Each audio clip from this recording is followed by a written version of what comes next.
Olá, internautas, começando mais um OTV Debate. Hoje eu, Renato Loeb, mais uma vez aqui na bancada. Marcel Naves, infelizmente, não pôde estar presente, mas temos aqui um assunto muito interessante hoje. Bom, estamos aqui com 835000. Se puder identificar seu nome, agradeço muito. E o Datena, aqui no nosso chat, grande Datena.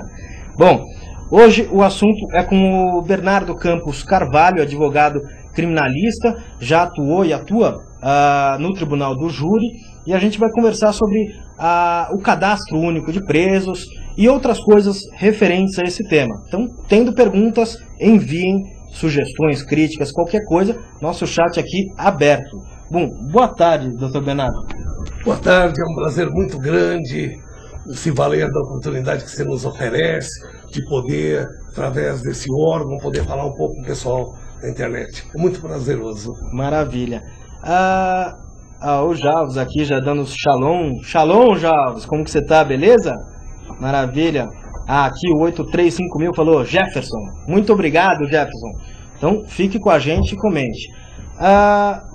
Como é esse cadastro único?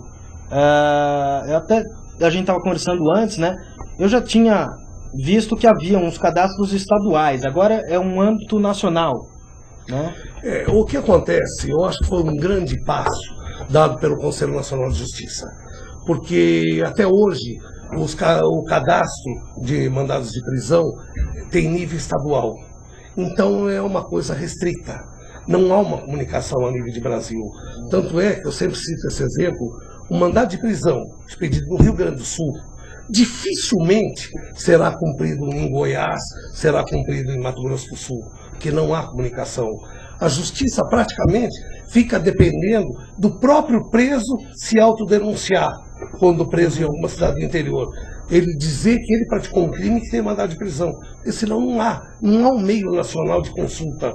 E principalmente nas delegacias de interior é pior ainda. E mesmo nos estados havia ainda essa dificuldade, ou ainda há, talvez, essa dificuldade de comunicação entre os municípios do mesmo estado? Existe, eu acho, um dado muito significativo, que é justamente a desatualização dos mandados de prisão existentes. Vamos falar em estado de São Paulo, que eu acho que fica mais fácil, tá? Que é tido como um dos estados mais desenvolvidos da nação. O estado de São Paulo existem cerca, se comenta, de 150 mil a 200 mil mandados de prisão. Se você olhar, se você for analisar esses mandados de prisão, grande parte o preso já cumpriu a pena e continua em vigor. Já prescreveu o crime e continua em vigor o mandado de prisão. Quer dizer, a pessoa já pagou e corre o risco de uma batida policial, numa coisa qualquer, a pessoa ser presa até conseguir sair. É o caso de tantos homônimos que diariamente a gente vê na televisão, nos jornais, pessoas que foram presas por homônimo ou por semelhanças físicas, que não há um controle específico e que cumpra o seu papel. Isso é complicante, porque causa até a questão da superlotação, que vem atrapalhando. Aí você vê Espírito Santo, se não me engano, que chegou a criar aquelas celas container para tentar tirar a superlotação, mas ao mesmo tempo deixando o preso numa situação degradante, e muitos ali esperando o julgamento, ou seja, nem julgados, nem condenados ainda foram, coisa que é pior ainda, né? Olha, eu vou até tomar liberdade de falar um pouco mais, voltar um pouco mais no tempo.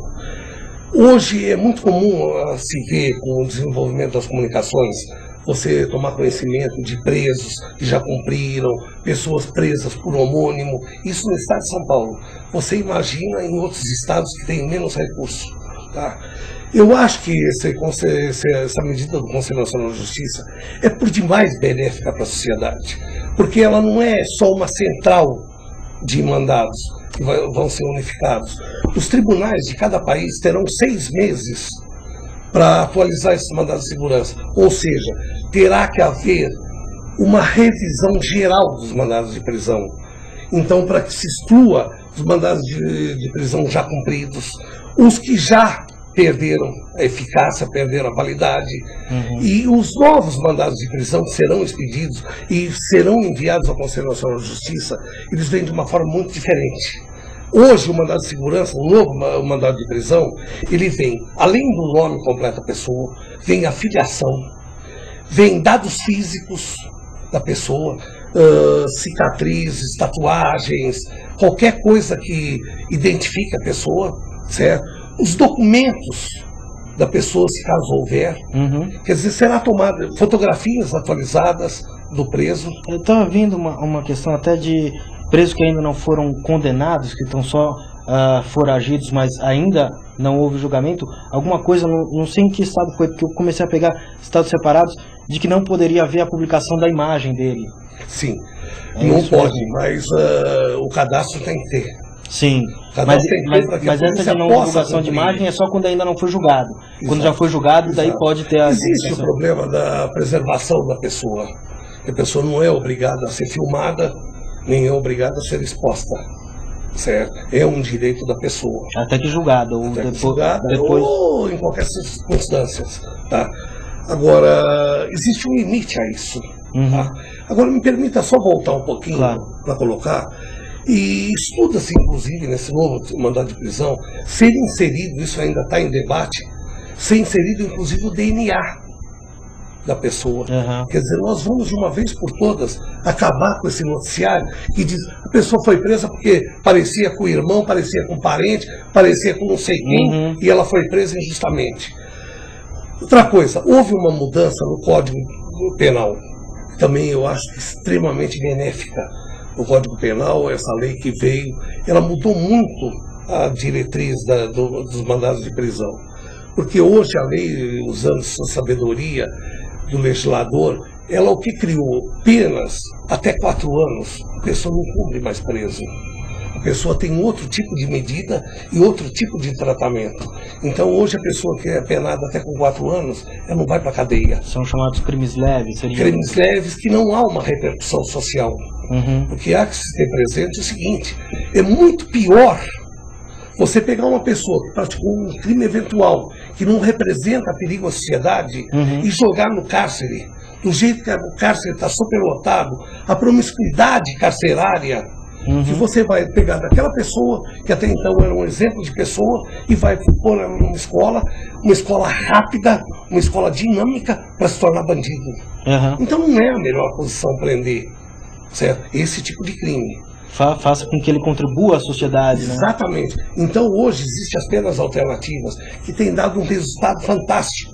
A pessoa hoje, ela presta serviço, ela contribui com cestas básicas, ela tem uma série de medidas. Hoje, com a nova sistemática, a pessoa vai usar o colar de identificação onde ela está.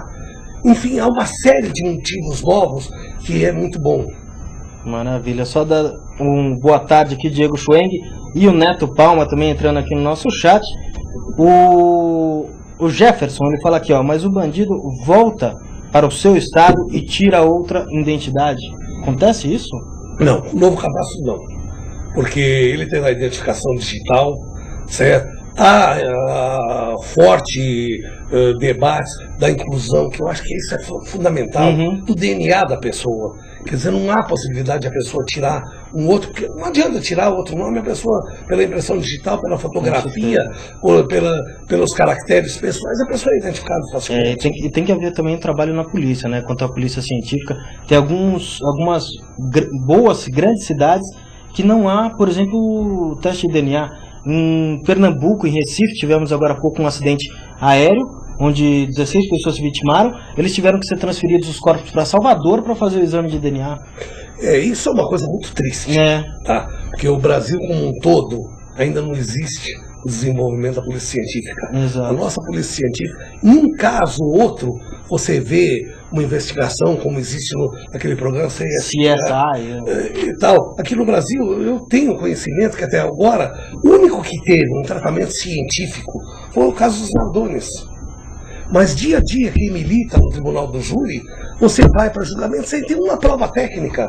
Isso é um absurdo. Não, eu acho que assim, deve ter até uma falha de instrução aos policiais. Porque você vê aqueles programas policiais, normalmente, a pessoa encontra uma arma, o que ela faz? teoricamente deveria recolher com uma luva, botar num saco, não. Eles pegam a arma, tipo, ó, foi achada a arma. Com a mão. Com a mão. Daí já não é, já não pode mais ser usada com uma identidade de impressão digital e tal, né? Você pega, por exemplo, o tal da polícia científica, não vamos falar em São Paulo, mas aqui pertinho, na grande São Paulo, você vai para Itapecerica, você vai para qualquer das cidades, não existe uma polícia técnica. A polícia técnica não é dotada de nada de que ela possa desenvolver. O que ela tem? Uma máquina fotográfica, que ela tira a fotografia da posição do corpo, tudo e para por aí. Os laudos, lamentavelmente, todos eles são feitos de forma primária, ou que não tem valor nenhum. Por quê? Porque nenhum médico legista está dotado de e-mails de que ele possa dar uma às vezes não é conclusão. culpa da pessoa, não tem a instrumentária que ele deveria ter. Nada, tem nada. O Jovem está falando aqui, ó, quantas pessoas estão presas injustamente. Tem esse número? Não, eu não conheço estatística nenhuma, mas são bastantes. São Tá Tanto pessoas que já cumpriram a pena, quanto pessoas presas por mandado de prisão que já já teve seu termo, tá? Existe, mas eu não tenho um dado estatístico nesse sentido, mas é bastante. Está havendo um mutirão, né, do sistema judiciário, justamente para livrar essas pessoas. Já passando de estado em estado e tudo mais, eles estão correndo aí. Os números exatos não tem. Eu tinha uma notícia aqui, ó, o mutirão carcerário vai revisar 94 mil processos de presos, isso só em São Paulo. Né? Não obrigatoriamente que os 94 mil estão já deveriam estar ali. Ilegalmente. Exato, mas vão ser revisados, ou seja, há indícios de que talvez esteja. E eu posso te afirmar, desse número, uma grande parte vai ser solta, porque está preso injustamente. Ou por já cumpriu a pena, ou ter direito por lei de uma progressão de pena, mas uma grande parte infelizmente a grande maioria que fica presa por mais tempo que deveria, pessoas de baixa renda que normalmente não tem É fato. É complicado isso. Bom, como o pessoal dos direitos humanos encara a tornozeleira, outro assunto que você tinha comentado até como uma das alternativas, né, a questão da tornozeleira, existe uma queixa dos direitos humanos? Olha, se tem eu desconheço, porque eu acho que nada que não é agressivo, a pessoa não é agressiva, a pessoa não é exposta a uma situação vexatória, ela fica, põe no tornozelo, ela pode pôr uma calça comprida, que ninguém vai ver, que ninguém vai acompanhar, e em momento nenhum ela será colocada numa condição vexatória. Direitos humanos que às vezes eles têm umas coisas também que é complicado. Neto fala aqui, ó, agora o cu, cada um vai ter o seu cadastro, com o cu que ele brinca aqui é o cadastro único. Ele fala, cu todo mundo vai ser o seu cadastro, exatamente. Só as pessoas que têm um mandado de prisão expedido. Então, mas tem a discussão até da criação de um cadastro único para as pessoas, né? Uma identidade. Isso daí também ajuda até nessa questão.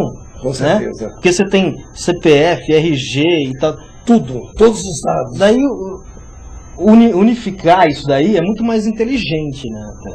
Você veja a dificuldade. Hoje no Brasil, você para andar na rua, você tem que se valer de vários documentos, senão você pode ser preso.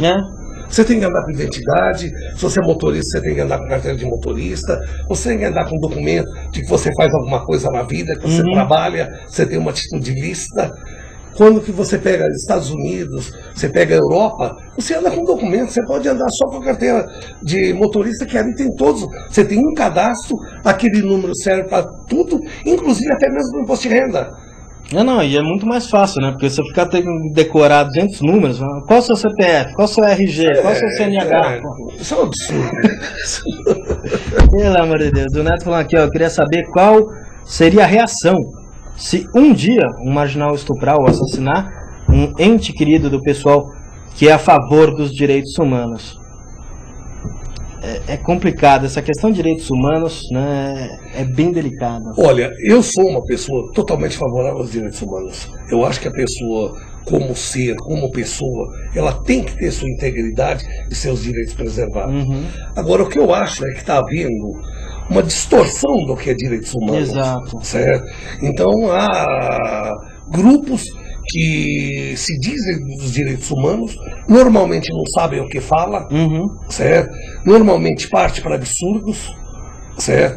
Eu nunca vi até hoje esse grupo, que é um grupo restrito, veja, não quero generalizar, Lógico. não é todo mundo, Lógico. são setores que dizem que a sociedade até muito brinca sobre isso, ela só defende o bandido. Jamais defende a vítima ou o pai de família que foi assassinado. Não é todo o grupo de direitos humanos. São Lógico. setores que trabalham erradamente. Agora, isso não se pode dizer com isso que os direitos humanos, a defesa dos direitos humanos é prejudicial à sociedade. Até a questão de direitos de preso. Muita gente fala assim, preso não tem que ter direito. Entre aspas, a partir do momento que você joga num sistema prisional como está o brasileiro, que é vexatório, né? Você joga em prisões superlotadas, onde ele fica sem fazer nada, literalmente. Esse é o maior erro da justiça brasileira. Exato. Se você coloca esse pessoal para construir rodovia, para construir creche, para construir casa popular, aprende um ofício, ocupa o seu dia, contribui para a sociedade e a estadia dele não fica tão de graça, entre aspas, né? Porque eles têm alimentação, tem tudo, queimam um colchão, recebem colchão novo, tem uma bolsa que é dada à família do preso, que é algo que é muito pouco comentado. Então daí você fala assim, daí que você começa a ficar com raiva, porque lá dentro ele tem mais direitos do que você aqui fora. Entre aspas mas a situação que ele vive lá dentro não é uma situação humana, na grande maioria.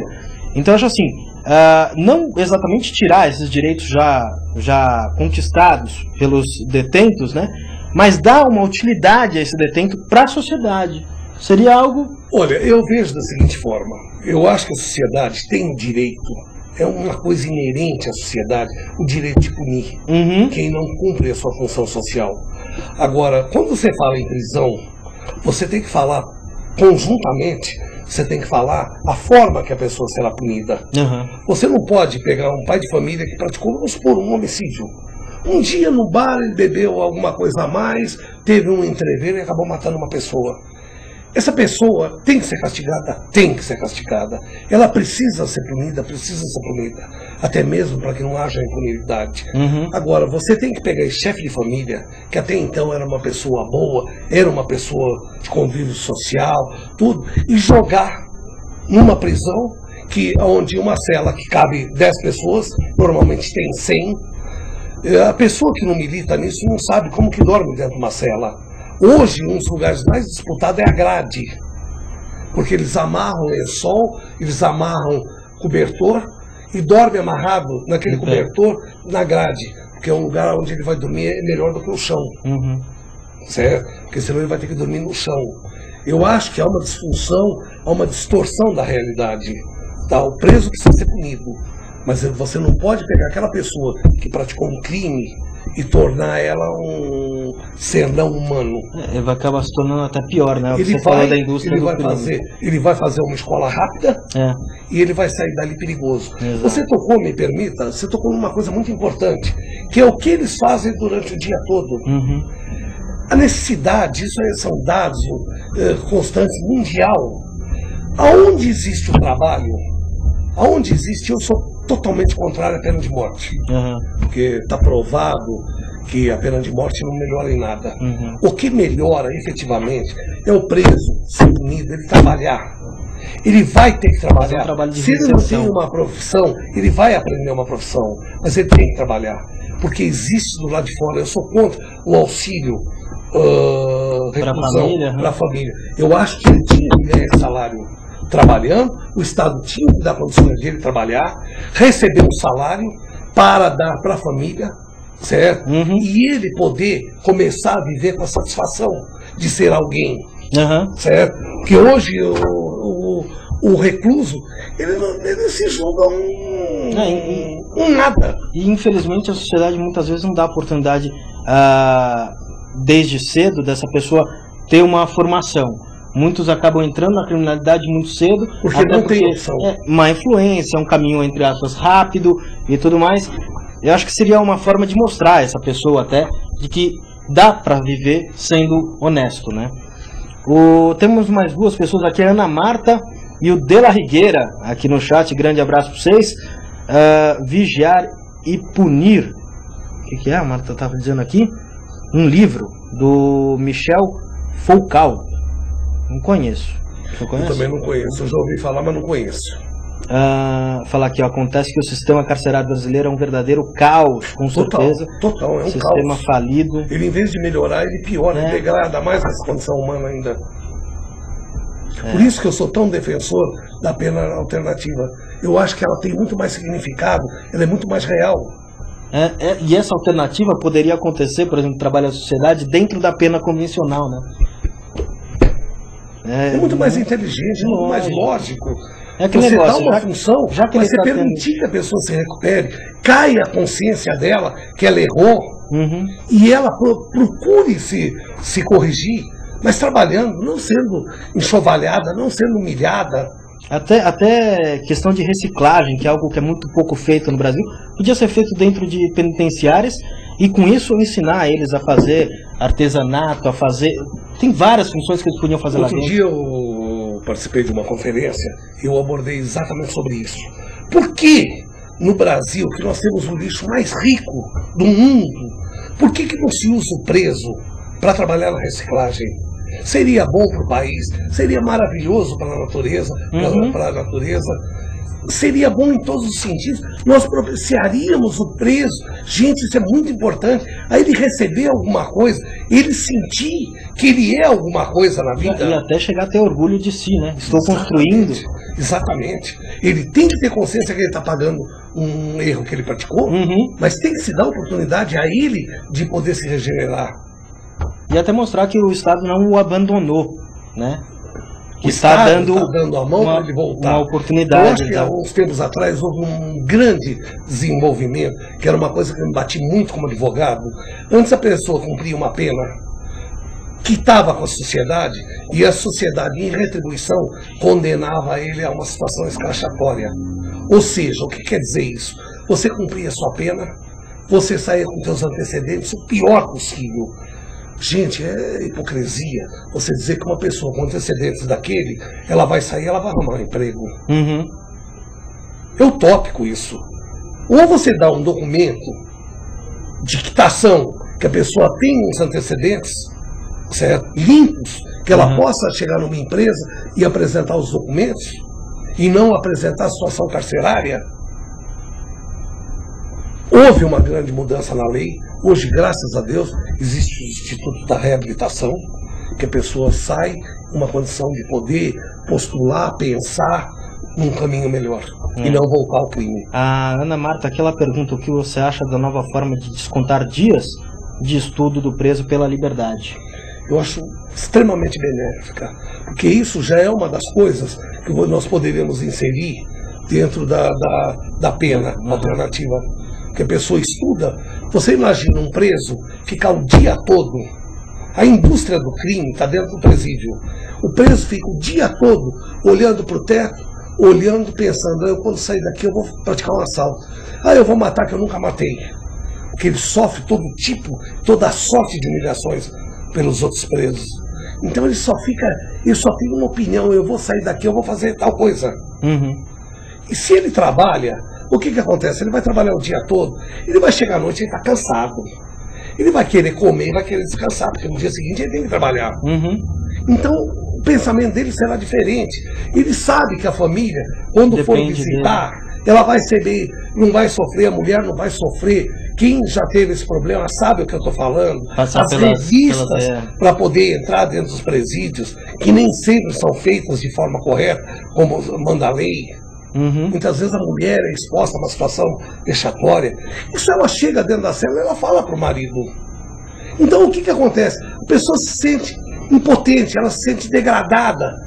E vai só aumentando aquela raiva, o ódio, tudo. Então tem que parar com isso. O preso tem que trabalhar.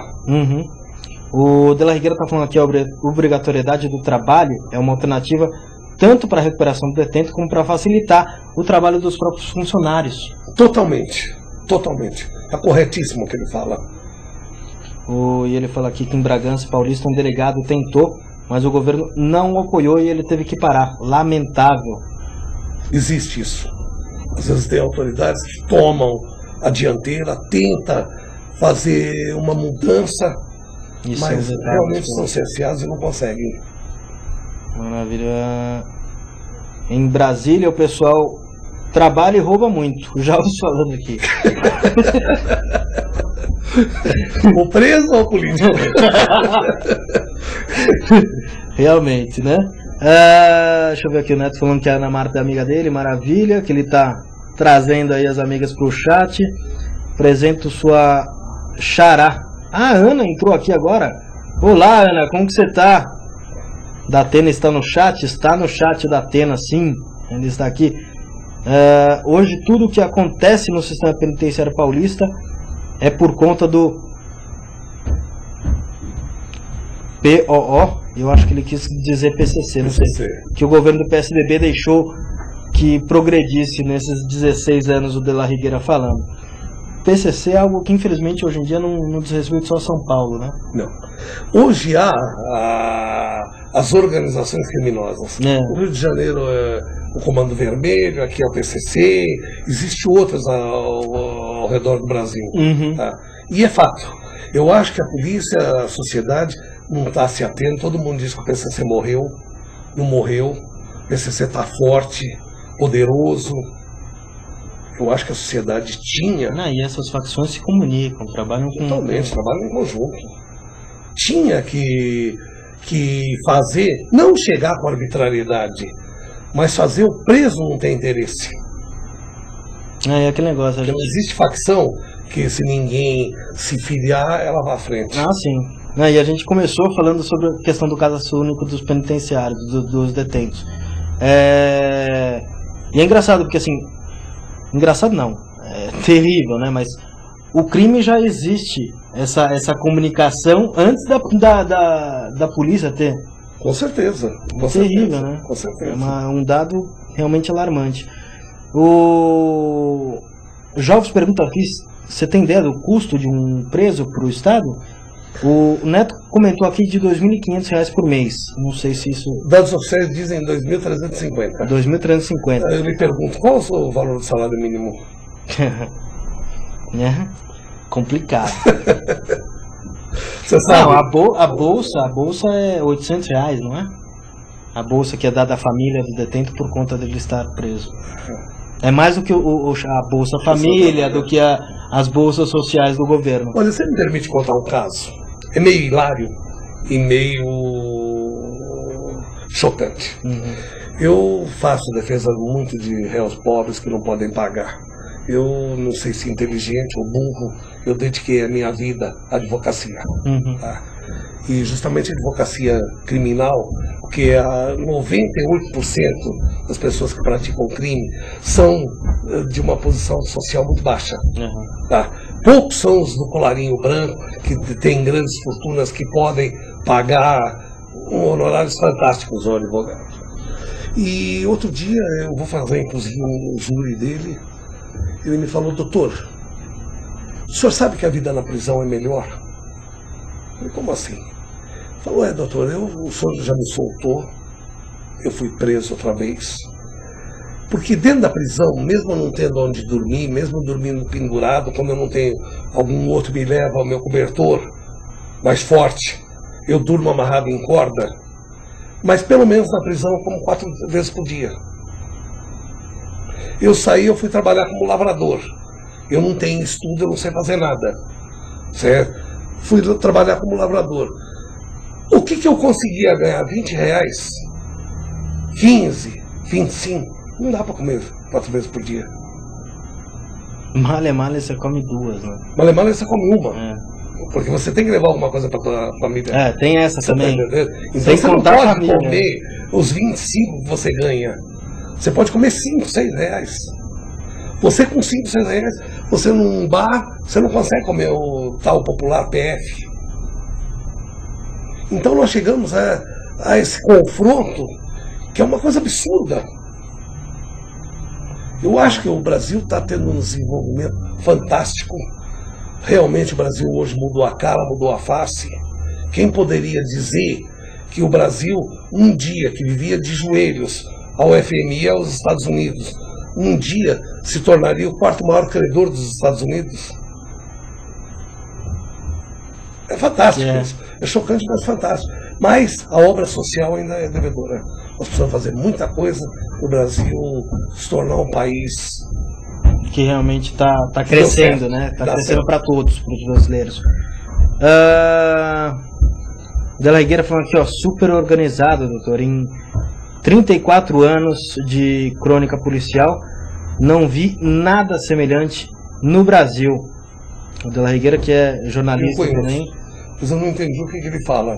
Então, eu acho que ele tá falando sobre a questão do crime, que ele fala aqui super organizado, doutor. 34 anos que ele faz crônica policial, nunca viu nada semelhante no Brasil. Acho que ele está falando da organização do crime. Hoje o crime é organizado. Hoje está muito organizado. As facções hoje dominam os presídios, as cadeias, o próprio preso. Se ele não se enquadra, né? Ele tem a vida curta. O Datena falando aqui, alô galera, e o comandante Hamilton, estamos acompanhando o programa, muito bom, parabéns. O crime não compensa. Põe na tela, Renato. Valeu, Datena. Grande Datena. Seria engraçado se não fosse trágico, a Ana falar aqui, infelizmente é a verdade, né? A gente dá risada, mas é um triste retrato do sistema carcerário nacional e da nossa polícia. Eu posso falar uma coisa? Como eu gostaria de hoje, nesse programa tão querido e tão assistido, poder dizer coisas diferentes. Dizer que a criminalidade no Brasil está caindo. Certo? Dizer que o sistema penal, o sistema carcerário mudou. Hoje as celas de 10 pessoas tem 8. O preso é respeitado como ser humano.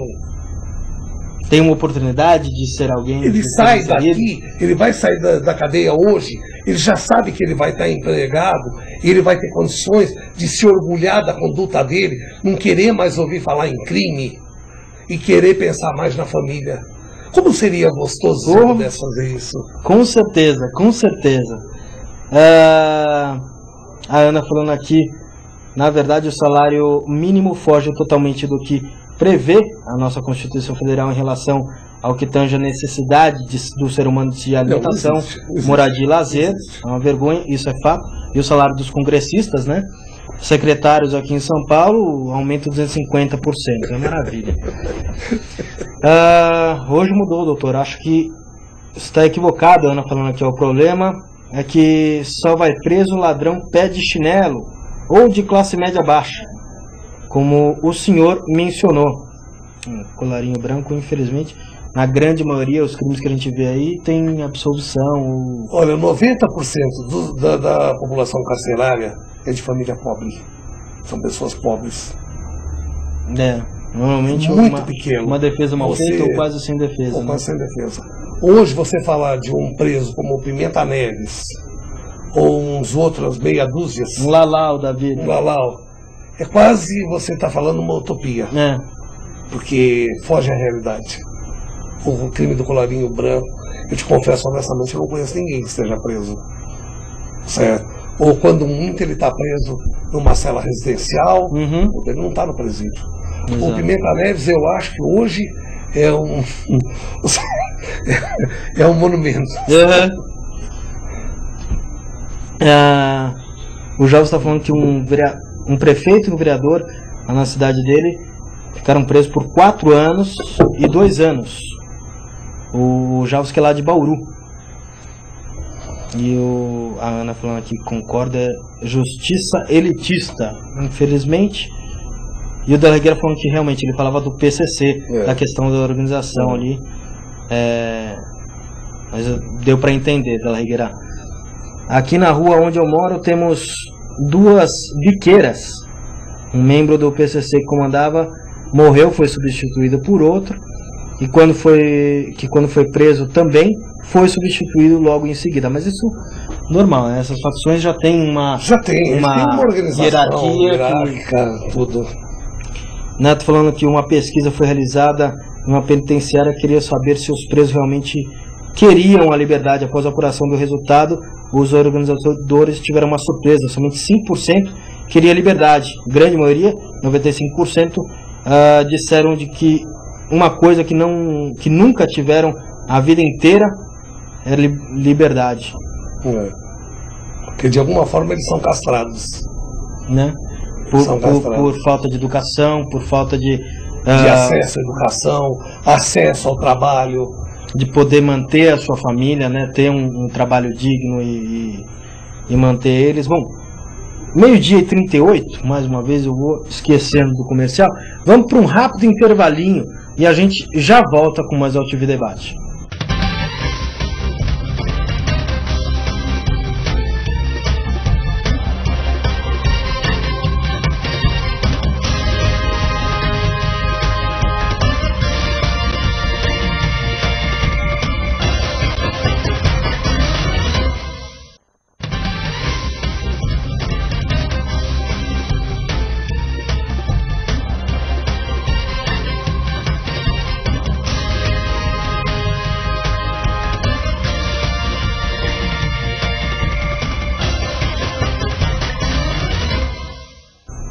Voltando com mais ao TV Debate, e aqui o Jalves, completando a notícia dele que ele falou do prefeito e do vereador, Jalves que mata a cobra e mostra o pau aqui, ó, o prefeito é o Antônio Iso Filho e o vereador é o Roberto Bueno, os dois que foram presos aí por 4 e 2 anos respectivamente. O que a Ana falou aqui do Satyagraha, né? Mas me perdi. Não sei, acho que ela tá falando... Satyagraha que prendeu... mas eu não vi o comentário dela antes, que ela botou só aqui do Satyagraha. Eu não sei se ela tá falando sobre... Porque ela falou de negócio de crime elitista, e o Satyagraha foi justamente prendia os grandões, né? Sem falar nos crimes da caneta, a Ana Marta falando aqui, aqueles que parecem sem muito potencial ofensivo, mas com tanta verba desviada, eles atingem uma coletividade imensa. Que o senhor acha da punição tratada para coibir esses crimes? Como podemos tratá-los como exemplo quando isso atinge uma área da saúde, por exemplo, né? Olha, de todos os crimes, eu acho que quando você rouba da saúde, eu acho que ele tem uma estirpe pavorosa. Porque eu acho que uma das coisas que mais reflete a cidadania é justamente direito à saúde. E aqui no Brasil, infelizmente, não adianta se tapar o sol com a peneira, você dizer que a saúde está bem, que a coisa está bem, não está bem nada. Você, se precisar de um pronto-socorro, se for num pronto-socorro, você for numa unidade básica, você vai ver o que é a realidade. As filas, e nós estamos falando de São Paulo, se for para o Nordeste é pior ainda. Quer dizer, você roubar da saúde, você roubar de uma criança, eu acho de todos o crime mais torpe que existe. Não, e é até absurdo como os órgãos regulamentadores, entre aspas, vêm cuidando de saúde, até os planos de saúde. Às vezes você paga um plano de saúde e você tem um atendimento de péssima qualidade. Péssima qualidade. Quer dizer, você está gastando em algo que você não deveria. Exato. Há a omissão do Estado, que eu acho que os políticos deveriam ter orgulho de dizer: eu fiz isso, eu fiz aquilo, pela saúde, eu consegui resultado, pela saúde, tudo. Mas não se vê falar isso. A Ana dizendo aqui, Renato, isso não é... isso que é o erro, achar que tudo é normal. Com certeza, a gente tem que sempre se indignar e demonstrar essa indignação. Ela concordando aqui, o De La Higuera falando que eu mostro isso para que as pessoas tenham noção do ponto que esse descalabro foi parar. Renato, eu te pedi licença, eu gostaria de fazer um comentário. Eu acho que o Brasil está se desenvolvendo, ele está se tornando uma nova nação, mas eu acho que está na hora de a população ser realista, de a população falar a verdade, começar falando a verdade consigo mesmo. Você não pode cobrar do político se você, antes das eleições, você é corrupto. O povo está se tornando corrupto. Você, não sei, eu acho que todo mundo devia ir num comitê político. É o mau exemplo do jeitinho brasileiro, né? Exatamente. É o jeitinho brasileiro. Você vai num comitê político. Uma vez, meus sócios, já vão há alguns anos isso, meu sócio saiu candidato. E como eu havia um grande interesse em ele se tornar vereador, Eu participei muito do comitê e da campanha dele. Renato, você não tem ideia o que as pessoas pedem no comitê político. Eu me lembro, e é muito gozado, foi uma senhora no comitê, e ela falou, nunca me esqueço disso, eu acho que eu vou morrer me lembrando. Ela falou, doutor, em casa são 12 a 15 votos. Se o senhor me arrumar um marido, nossa, todo mundo votará no senhor. Gente, nós estamos falando de um representante, um parlamentar que vai representar os nossos direitos. Como que nós vamos falar de um povo que vai, eu quero telha, eu quero bloco, eu quero isso, eu quero aquilo, ou eu quero emprego. Gente, eu acho que a preocupação do brasileiro, se ele quer mudar a sociedade, a preocupação do brasileiro devia ser outra. Ele devia pensar em cuidar daquele que vota. Se você pegar 90% das pessoas não sabem quem votou para deputado, nem para deputado federal, nem para vereador, nada. Exato.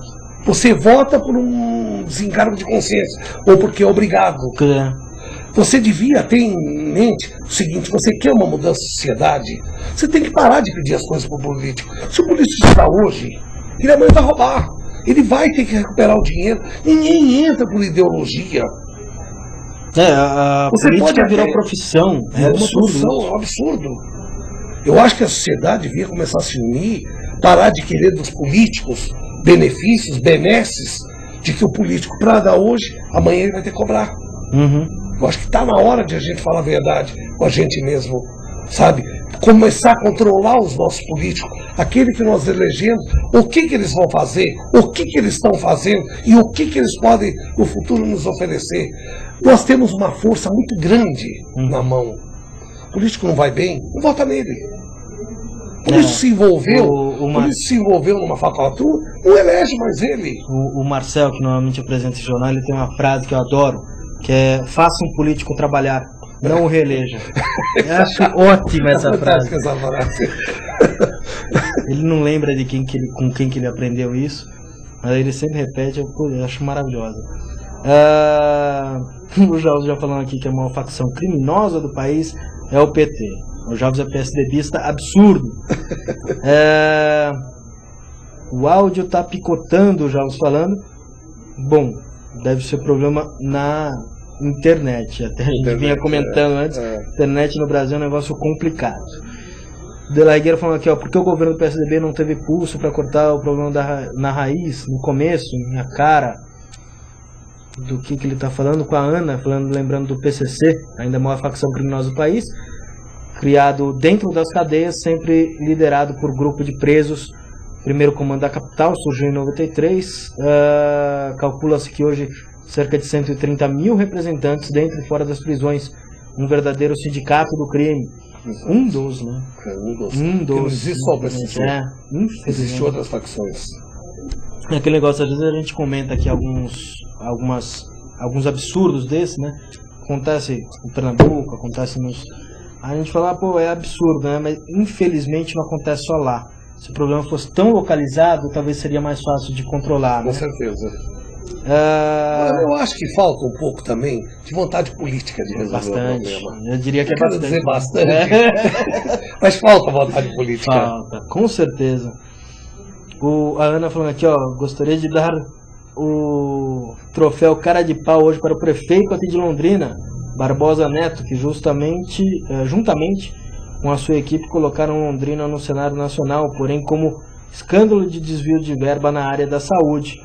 Justamente isso é um crime.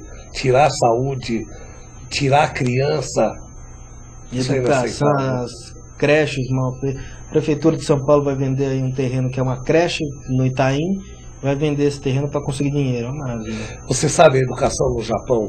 O Japão na guerra foi destruído. Não sobrou nada do Japão. O que pensou os japoneses na época? Investir nessa geração não leva a nada.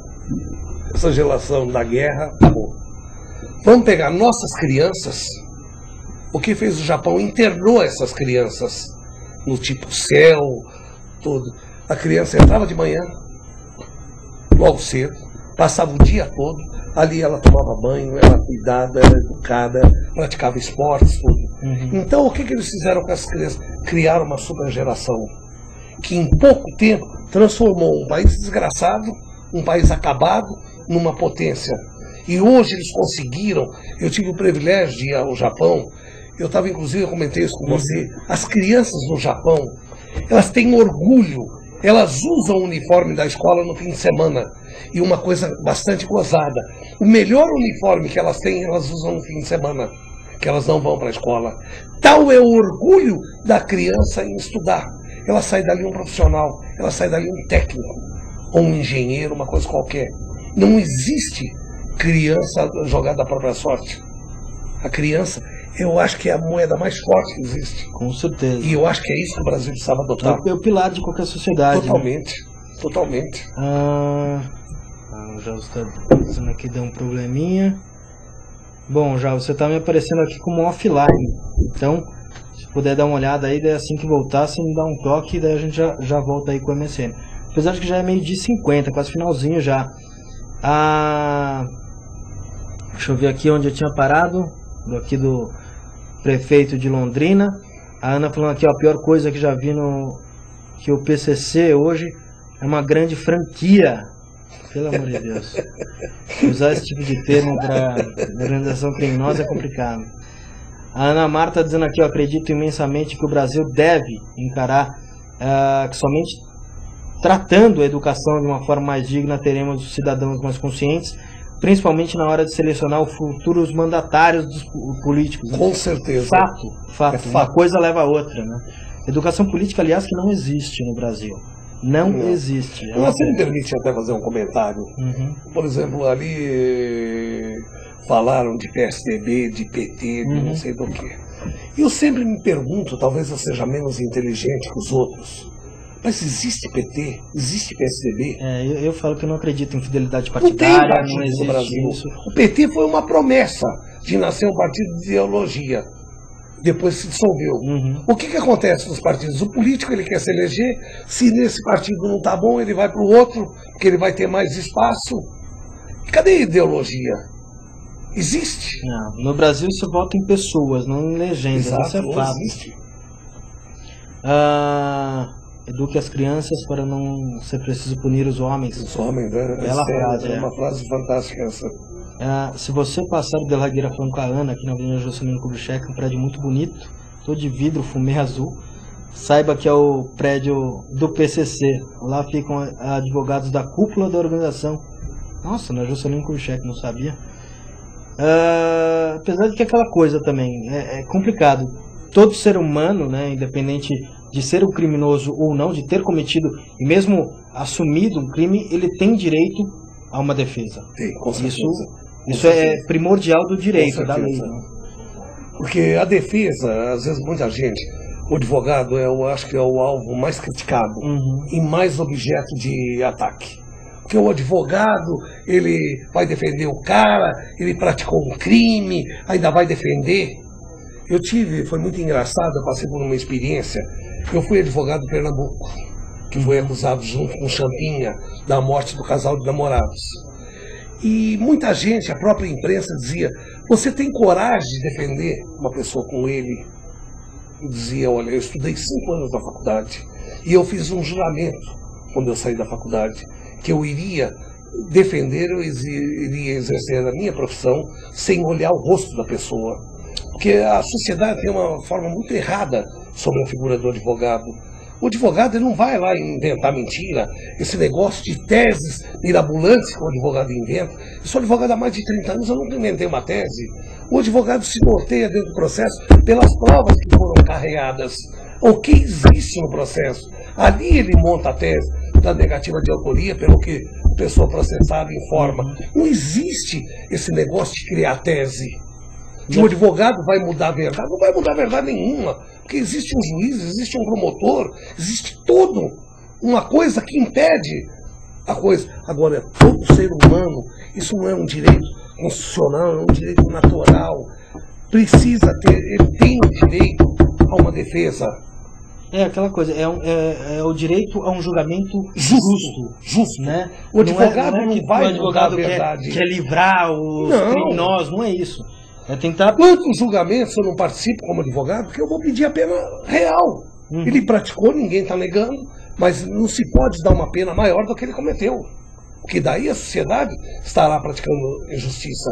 Então o que faz o advogado? Ele vai fiscalizar, ele vai lutar pela verdade, pela pena correta, e não pela uma coisa mirabolante. A Ana está falando aqui, lembra do deputado da Ferrari, posto de combustível, Ney Santos.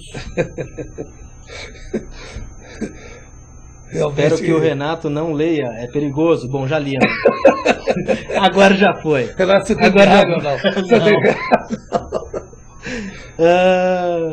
tem um vizinho nos fundos muito ilustre, sabia? A Ana dizendo aqui com o de la Higuera. Ah, tá, entendi. É porque eu li depois, tá, o vizinho ilustre dos fundos. Olha, você me permite só fazer um parênteses da coisa? Esse cadastro unificado dos mandados de prisão, ele traz uma coisa muito boa. Eu acho que a primeira vez, eu não me lembro, só se falha a minha memória, que o Poder Judiciário tomou uma medida popular e democrática. Hoje, com esse novo cadastro, qualquer um do povo terá acesso via internet, ela saberá. Isso fica aberto para a população. Fica aberto para o povo poder cobrar. Ela vê, se ela tem um vizinho que ela desconfia que é bandido, é traficante, é isso, ela entra ali, ela vai saber quem é a pessoa. E a partir do site também eu vi, dá para fazer a denúncia em totalmente anonimada, a pessoa não será exposta. Então o povo poderá parar de reclamar da impunidade e poder participar, ajudar o Poder Judiciário a cumprir a lei. Então poderá, pega a pessoa, vê na internet, o fulano está condenado. Ela liga, diz que denúncia, ela pela internet, a pessoa será presa. Uhum. Isso é fantástico. Eu, se falha a minha memória, eu não lembro de nada ter sido tomado nesse sentido que o povo possa participar. Eu acho até que demorou muito, né? Também. Eu acho que uma medida necessária foi tomada agora, mas está distante, porque devia ter sido tomada há muito tempo atrás. Né? Informatização no Brasil, pelo amor de Deus. Não? Deixa eu ver aqui. Alimenta o Troll, o de la Higuera falando aqui com a Ana. Deixa eu ver. Descobri porque o 3G da Vivo não pega o TV. O que há, Jabo? O que você descobriu? Ana. Neto, my God, não falo mais nada aqui, dá risada. Desculpa, você falou depois que não era pra eu ler? Daí pensou, né? Se aparecer morta, já sabe quem foi. Tá bom, Ana, não, relaxa. E o Neto tá falando que já aconteceu com ele. Pois é, mas aí vocês colocam antes da frase assim, não leia em voz alta, daí dá pra gente controlar, né? Maravilha. Bom, 12h57. Agradecer muito a sua presença aqui, doutor Bernardo, e a elucidação, vamos dizer, desse fato e de outros mais que a gente acabou debatendo aí no decorrer da entrevista. Considerações finais aí a todo mundo que você queria dar? Olha, mais uma vez eu quero agradecer a oportunidade de vir aqui, poder participar um pouco e prestar algumas informações, esclarecimentos. Confesso que foi um dos programas mais prazerosos que eu já participei. A interação com o internauta é maravilhoso, é gratificante. E olha, Renata, eu só tenho a agradecer muito pela oportunidade que nos foi dada. Muito obrigado. Imagina, agradeço eu. Até se algum esclarecimento, algum internauta quiser, ainda que fora do programa, você me passa, que eu teria o máximo prazer de explicar algum outro assunto. Claro. Se alguém tiver alguma dúvida, alguma sugestão, que quiser comentar mais alguma coisa com o Dr. Bernardo Campos Carvalho, pode enviar diretamente ao meu e-mail, renato@altv.com.br, que eu encaminho a ele e ele responderá prontamente. A Ana agradecendo aqui a entrevista, agradeço a vocês, internautas, também pela colaboração, pela participação aqui. Agora entrou o Kaká aqui no chat, jogador. E o Duda. Não, tem H, então não é. Pelo menos esse a grafia não tá igual. Ainda é. E o Duda também aqui, o Duda que eu quase não te vejo mais no chat, Duda. Mas fica aí um grande abraço a todo mundo que está no chat, alguns já saíram, então um grande abraço a todo mundo que está no chat, que não está no chat também só assistindo a gente. E eu volto às 6 horas da tarde com o Jornal Interativo e com o Marcel Naves já no Jornal Interativo, ok? Grande abraço a todo mundo e até mais tarde. Oi.